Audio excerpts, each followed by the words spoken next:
চলো আমরা HTML, CSS এবং জাভাস্ক্রিপ্ট ব্যবহার করে একটা লিস্ট টগলিং করি। এই লিস্ট টগলিং করার জন্য আমরা প্রথমে একটা HTML নিয়ে নিলাম এবং এটা নাম দিলাম আমরা লিস্ট টগল। এখানে আমরা একটা স্টাইল দেব। এই স্টাইলের ভিতরে আমরা একটা ক্লাস লিখব ডান। এইটা হচ্ছে আমরা টেক্সট ডেকোরেশন দেব একটা, এটা হচ্ছে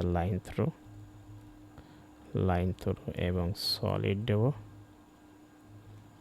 এটা আমরা রিড দিলাম এবং সলিড রেড এবং 3 পিক্সেল একটা। তারপরে আমরা কালার দিলাম রেড। দেন আমরা একটু ফন্ট সাইজ দিলাম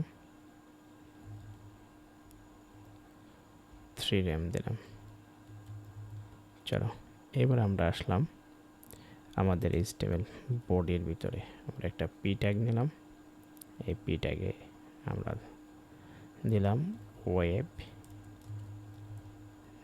ডেভেলপমেন্ট রোডম্যাপ। আমরা এর ভিতরে আমরা ডেটা শুরু করলাম এলআই। ফার্স্ট আমাদের HTML and then আমরা CSS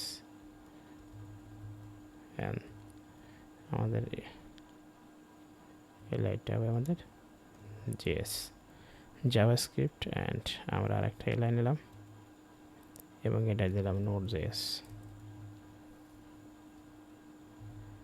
এখন আমাদের কাজ হচ্ছে আমাদের এই তিনটা লিস্ট আইটেমে ক্লিক করলে আমাদের টগলিং হবে। HTMLটা টেক্সট ডেকোরেশন লাইন থ্রু হবে, সলিড রেড এবং 3 পিক্সেল হবে, কালারটা হবে যাবে রেড এবং ফন্ট সাইজটা একটু বেড়ে যাবে। তবে চলো এই জন্য আমরা একটা জাভাস্ক্রিপ্ট কোড লিখি। তো জাভাস্ক্রিপ্ট কোডটা আমরা নিয়ে নিলাম। বাস এবার আমাদের প্রথম কাজ হচ্ছে এই লিস্ট আইটেমগুলো ধরা। তো চলো কনস্ট্যান্ট লিস্ট আইটেমসগুলো ধরছি আমরা ডকুমেন্ট ডট কুয়েরি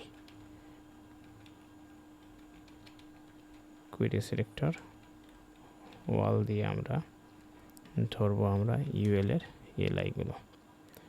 তারপরে আমরা এখান থেকে এই লিস্ট আইটেমসের উপর আমরা একটা ফরেস মেথড চালাবো প্রত্যেকটা লিস্ট আইটেম পাওয়ার জন্য।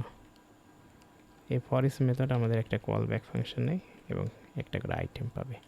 তাহলে আমরা এই item dot add event listener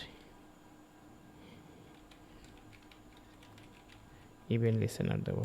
event লিসেনারকে একটা ক্লিক মেথড দেবো। ক্লিক মেথড দেওয়ার পরে আমাদের একটা কল ব্যাক ফাংশন নেবে। এই কল ব্যাক ফাংশনটা আমরা দিলাম। কল ব্যাক ফাংশনে দিলাম item dot class list dot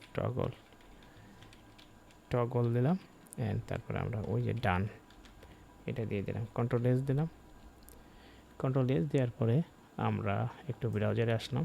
এই ব্রাউজারে এসে আমরা একটু রিলোড দিলাম। রিলোড দেওয়ার পরে আমাদের ডিফল্ট আমরা যদি এখানে ক্লিক করি এক্স্যাক্টলি আমাদের বড় হচ্ছে ছোট হচ্ছে। আবার ক্লিক করছি টগল ছোট, CSS এ ক্লিক করলাম বড় ছোট। আশা করি প্রজেক্টটা বুঝতে পারছো।